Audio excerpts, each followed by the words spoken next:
Jeremias, Kabanata 47. Ito ang pahayag na tinanggap ni Jeremias kay Yahweh tungkol sa mga Filisteo bago sinalakay ni Faraon ang Gaza.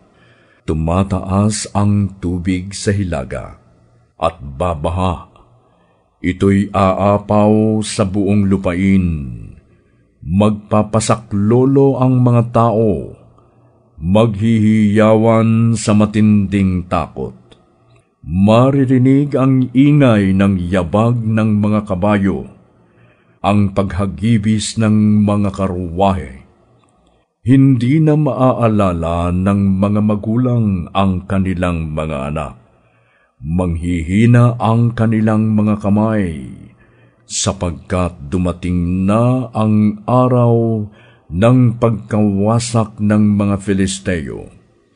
Ang pinakahuling magtatanggol sa Tiro at Sidon ay babagsak, sapagkat lilipulin ni Yahweh ang mga Filisteo, ang nalabi sa baybay ng Kaftor.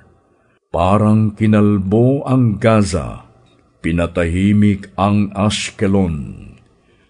Hanggang kailan magluluksa ang mga Filisteo? Kailan pa magpapahinga ang tabak ni Yahweh? Lumigpit ka na sa kaluban at doon manahimik.